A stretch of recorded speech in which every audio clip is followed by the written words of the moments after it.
వస్తే మా బేబీ ఏం మాట్లాడట్లేదంటే బేబీ మనం రెస్పాన్స్ చెక్ చేస్తాం. ఫస్ట్ ఎలా రెస్పాన్స్ చెక్ చేస్తాం, అక్కడ అనుకోండి హే హే ఆర్ యూ ఓకే అని మనం ట్యాపింగ్ చేస్తాం. కానీ ఇన్ఫెంట్ అయితే కొట్టలేం కదా, బేబీ మనం అడుగుతాం అనమాట, hey baby are you okay, hey baby, oh baby అన్నీ మనం కొంచెం చక్కల గిల్లు పెట్టినట్టు ట్రై చేస్తాం. బేబీలో ఏమైనా మూమెంట్ ఉందనుకోండి ఓకే, లేదంటే అలర్ట్ ఈఎంఎస్, మళ్ళీ ఎమర్జెన్సీ మెడికల్ సర్వీస్ కాల్ చేసి లొకేషన్ చెప్తాం. నెక్స్ట్ ఇప్పుడు సర్క్యులేషన్ మనం ఎలా చెక్ చేసాం, ఇందాక ఏ ఆర్టరీ చెక్ చేసాం, క్యారోటిడ్ ఆర్టరీ చెక్ చేసాం. కానీ ఇన్ఫెంట్లో మనకు క్యారోటిడ్ ఆర్టరీ ఫైండ్ అవ్వదు.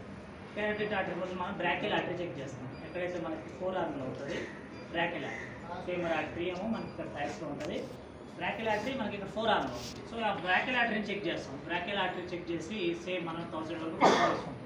1000 వరకు ఎందుకు కౌంట్ చేసుకుంటాం అంటే 1001, 1002 ఎందుకు కవర్ చేస్తాం అంటే 1 సెకండ్ మనం 1, 2, 3, 4 అన్నాం అనుకోండి, మేకప్ అవ్వదు టైం సెకండ్స్, మైక్రో సెకండ్స్లోకి వెళ్ళిపోతుంది మనం కౌంటింగ్.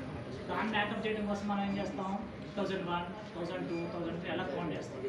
సో మనకి జనరల్గా 60 to 80 ఉండాలి కాబట్టి 10 సెకండ్స్లో ఎన్నిసార్లు మినిమం 6 టైమ్స్ హిట్ అవ్వాలి పల్స్. అయిందంటే ఓకే, లేదంటే లో పల్స్ ఉందని లేకపోతే పల్స్ లేదని క్యాల్కులేట్ చేసుకుంటాం. సో బేబీ మనం ఏం చేసాం, పల్స్ అప్ సైడ్ స్టార్ట్స్. ఇక్కడ ఏం చేసాం, మనం అక్కడ జైగోట్ ప్రాసెస్ ఫైండ్ చేసుకున్నాం, కానీ బేబీకి జైగోట్ ప్రాసెస్ అనేది ఇంటేక్ అవ్వదు. అప్పుడు మనం ఏం చేస్తామంటే నిప్పుల్స్ ఉంటాయి కదా, ఆ నిప్పుల్స్లో మనం ఏం చేస్తామంటే ఇమాజినరీ లైన్ తీసుకుంటాం. రెండు నిప్పుల్స్ మధ్యలో ఇమాజినరీ లైన్ తీసుకొని, ఈ రెండు నిప్పుల్స్ మధ్యలో ఇమాజినరీ లైన్ తీసుకొని ఇక్కడ ఈ 2 ఫింగర్స్ తోటి నేను ఏం చేస్తానంటే 4 హెడ్కి ఎప్పుడు కూడా బేబీకి మనం ఏం చేయాలి, ఇలా సపోర్ట్ చేయాలి. సారీ, మనకి నెక్ ఇలా కంప్రెషన్.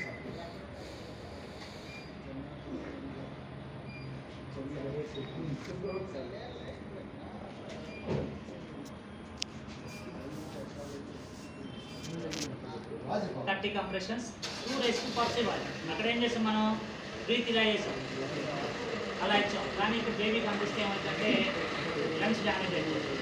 మన బెలూన్ కనుక మనం ఎంతైతే దాని కెపాసిటీ ఉందో అంత ఊపితే బాగుంటుంది బెలూన్, అందుకని ఎక్కువ ఊపితే మనకి బ్లాస్ట్ అయిపోతుంది. సేమ్ బెలూన్ బేబీ లంగ్స్ అలాగే. సో ఆ టైం మనం ఏం చేస్తాం, రెస్ట్ పర్స్ చేస్తాం. అక్కడ ఏం చేసాం, మనం మౌత్ టు మౌత్ ఇచ్చినప్పుడు ఏం చేసాం, ముక్కు మోసాం. ఇక్కడ ముక్కు మోయాల్సిన అవసరం లేదు, బేబీ మౌత్ మోసం మనం మౌత్లోకి వచ్చి తీసుకోలేము. ఓకే, అలా ఇచ్చేసి మనం రెస్ట్ పఫ్స్ ఇస్తాం. సేమ్ మళ్ళీ సేమ్ ఇలా ఈ 2 ఫింగర్స్తో కూడా ఇవ్వచ్చు, ఈ ఫింగర్స్తో కూడా ఇవ్వచ్చు. కాకపోతే ఈ 2 ఫింగర్స్ తోటి కంపేర్ చేసుకుంటే ఈ 2 ఫింగర్స్ ఎలా ఉంటాయంటే కొంచెం ఈక్వల్గా ఉంటాయి అన్నమాట. సో బ్యాలెన్సింగ్ కరెక్ట్గా ఉంటే కంప్రెషన్ కరెక్ట్గా ఉంటుంది. ఇలా సేమ్ 30 కంప్రెషన్స్, 2 రెస్ట్. ఇలా సేమ్ కార్వై ప్రాసెస్.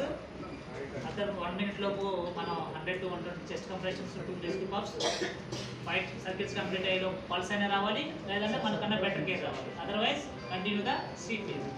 ఇలా మనం సిపిఆర్ ఇవ్వడం వల్ల ఏమవుతుందంటే ఎవరైతే క్లినికల్ డెత్ నుంచి బయాలజికల్ డెత్లోకి కన్వర్ట్ అయ్యే విక్టిమ్స్ ఉన్నారో వాళ్ళు మనం సర్వే చేయడానికి సర్వైవల్ రేట్స్ అనేది ఇంక్రీజ్ అవుతాయి. Okay sir.